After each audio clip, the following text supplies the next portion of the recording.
Hey guys, so last week I was flying from a speech in Chicago to a speech in Columbus, and I had two rather remarkable things happen to me at Chicago O'Hare International Airport. So as I'm walking up to the guy who's gonna check my ID, before he sees my driver's license, he's like, "Hello, Mr. Sundquist." And I'm like, usually that happens the other way, like, you see my ID and then you know my name? Are you some sort of telepath? Maybe I'm on some kind of like TSA watch list. Because in the past I have made a lot of videos about airport security, mostly complaining about it. He's like, by the way, don't forget your crutches. You think I'm just gonna leave my crutches on the ground and hop away through the airport? Feel like I forgot something, but... And the monitor shows a shape that looks something like this. Our machine is picking up many problem areas around the left side of your groin. I don't know what to tell you, but my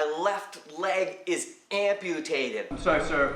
We're gonna need to examine your shoes for explosives. Yeah, but we're gonna need the other shoe. There's only just one shoe. No. We're gonna need the other shoe.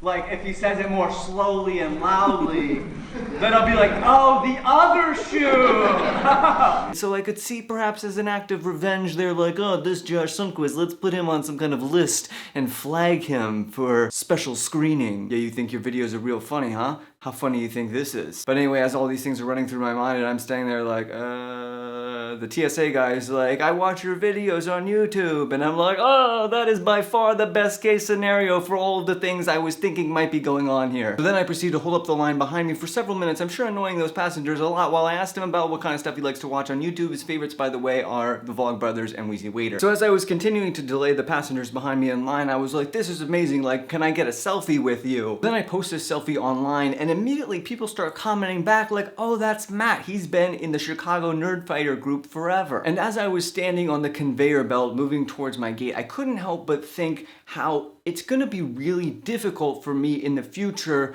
to make videos making fun of TSA and airport security. Because up until now, I've never personally known someone who worked for TSA, and you know, it's really easy to disparage a group of people if you don't know a single individual who's part of that group. Like, you guys know, we live in a time of tremendous animosity and anger between different groups of people. And especially on the internet, when people are having arguments, it's almost like by definition, they've never met each other. And see, that's what I've always been doing with TSA, and it was so crazy to meet Matt because, like, not only do I now know someone who works for TSA and I'm much more sympathetic towards them and their jobs, but I realized that Matt and I both self-identify in the same group, that is Nerdfighteria. Okay, so you guys obviously can see the social and political metaphor that I'm trying to make here, and I realize that from watching this video, you're not gonna like walk out on the street and find someone who thinks differently than you and be like, hey, I just wanna make a personal connection with you so I can better empathize with your position. But let's end with two things that you can do. Number one, you can start doing what Hank suggested last week, which is to put a plus sign under comments that you find to be intelligent or thoughtful. By adding that, you are fighting against YouTube's algorithm, which is designed to upvote the most controversial and therefore the most hateful and spiteful comments. And number two, this brings me to the other thing that happened to me at O'Hare. I was walking along and I felt that thing where like your shoe is sticking to the ground, and I was like, oh no, I have gum on the bottom of my shoe. So I walk up to this signpost, and balancing on my crutches, I try to scrape the gum off the sole of my shoe. But this is like some pretty freshly chewed gum. I think there's still some saliva involved in this situation, so it's not really scraping off onto the signpost. At that moment, a total stranger walked up, and before I even realized what was happening, he had bent over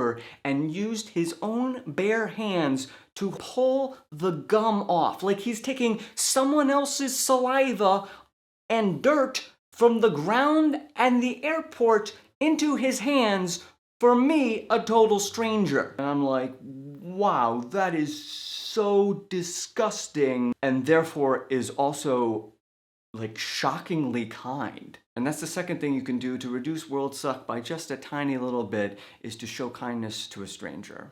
A-M-P-U-T-E-E. This is one of those videos where I'm trying to kind of make a serious point, but I know like half the comments are going to be like, Josh, why do you have this red bump on your forehead? This is because I bumped my forehead yesterday. That's it. There's no interesting story there. Please think not about the red bump on my forehead, but think about the kindness that is within your forehead or something. I don't know. I was trying to make an eloquent thing there. It didn't really work out.